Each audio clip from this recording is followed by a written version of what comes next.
What I eat is what I am, and what I do is what I can.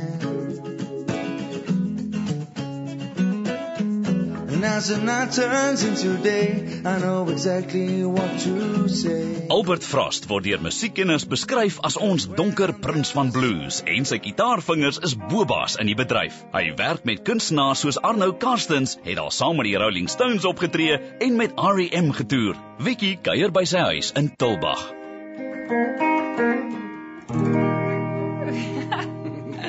Kyk, vandag is my gelukkige dag, want een van die beste gitaarspelers in die land speel net vir my.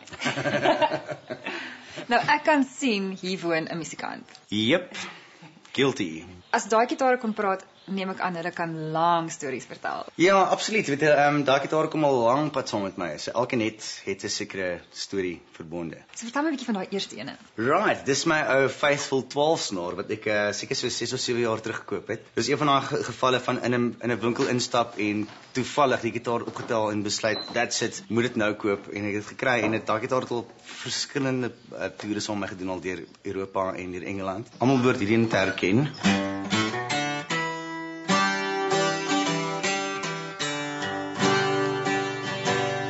Wat ek van hom like is as 'n mens 'n bietjie hoër speel met 'n capo.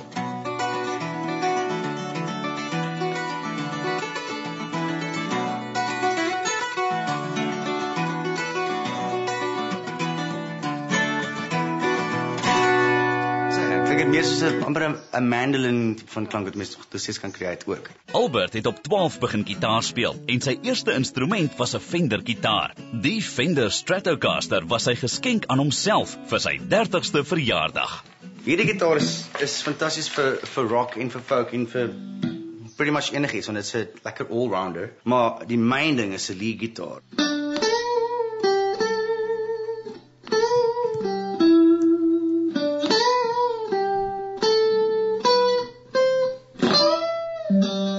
So ja, good all-rounder. Oh, dis lekker, ja. Derdens en nie die laaste nie, dis natuurlik hierdie ou resonator, en dit is cool vir die blues klank. Ons sal veral met gepraat van die slide gitaar.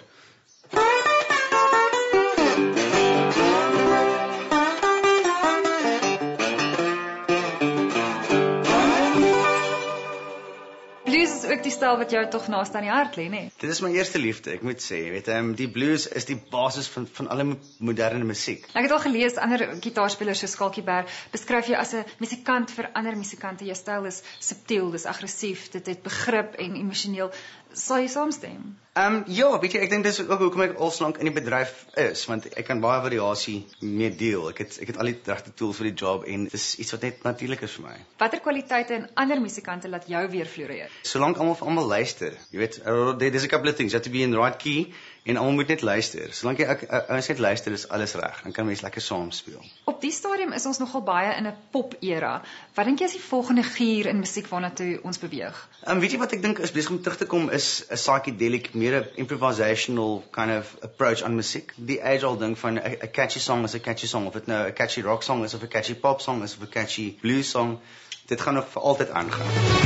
My sense of feeling, I'm sensing it strong. Should I be feeling? Albert was medeskrywer en gitaarspeler op die Arno Karstens album Another Universe. Dit was in 2004 Sama se beste rock album. Was dit 'n moeilike aanpassing om as solo kunstenaar te begin optree? Suddenly is jy die frontman, so jy moet die hele storie dra. So dit is 'n bietjie van 'n aanpassing in daai sens. Dit is maar iets wat net deur experience beter en beter word. En om te sing? Sing is 'n hele ander storie hoor. Jo, ja, dit is iets wat baie lank vat om die comfort op te bou. Ek sê 'n natuurlike sanger nie. So dit het jare gevat vir my om comfortable te voel. As jy hoogtepunte in jou loopbaan moes uitsonder, wat sou dit wees? Die eerste ene sou ek sê was om saam met die Malian legend Ali Farka te gespeel het. En dan natuurlik het ek en Arno saam met die band vir die Rolling Stones geopen in Spanje. Ek het ook al die stage gedeel saam met Tim Robbins, die akteur, en ek Simple Minds deur Europa, wat baie nice mense is. Wie was jou grootste musikale invloede in jou lewe? En my pa was 'n musikant geweest ook. Hy was die drumspeler in die Blues Broers, want hy was ook 'n kunstenaar geweest. Terwyl hy skilder, was dit of Pink Floyd of ouens soos Eric Clapton en Jimi Hendrix. Het hy daai een gedoen? Hy het daai sketches gemaak 3 ure voor ek gebore is. En toe doen hy die skets en dit is baie trotse ding vir my om in my huis te hê. Dit is regtig baie mooi. Wie dink jy is ons invloedrykste Suid-Afrikaanse kunstenaars? Ek moet sê, sommer vir die African ding, sê ek Hugh Masekela is die meester in die African jazz ding. Johnny Clegg, in die Afrikaanse musiek het ek baie respek vir Anton Goosen en Wayne Swart, want hulle het rock and roll in Afrikaanse musiek ingebring. En dan my favorite gitaarspeler is natuurlik Robin Ould.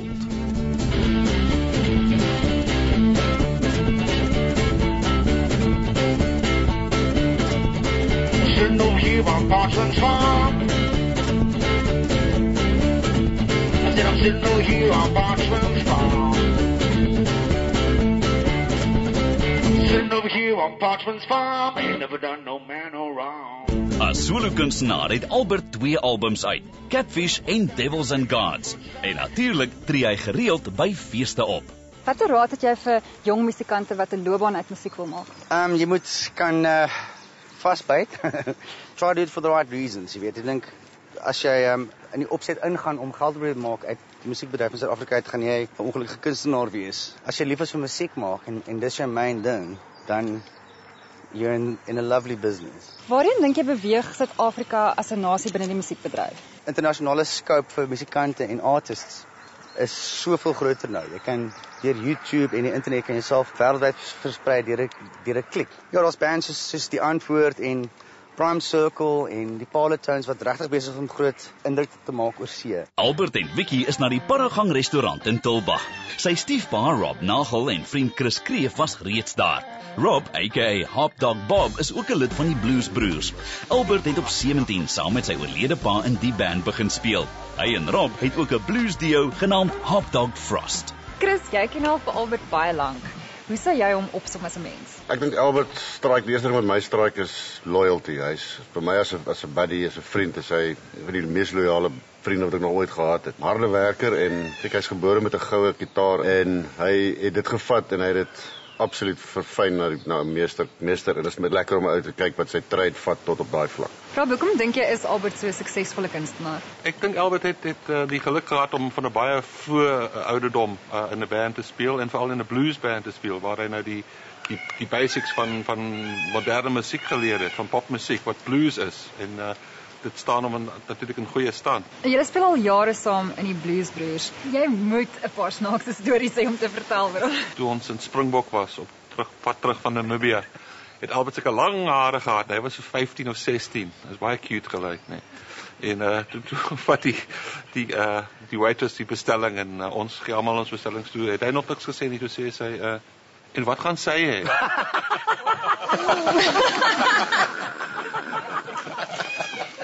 Kort daarna het sy hare gesny. Nou bly daar net een ding oor. Sal julle asseblief vir my speel? Sure. Een van ons Blues Broers liedjies, Rob. Okay. Die Blues Broers was 'n ruk stil, maar tree deesdae weer gereeld op.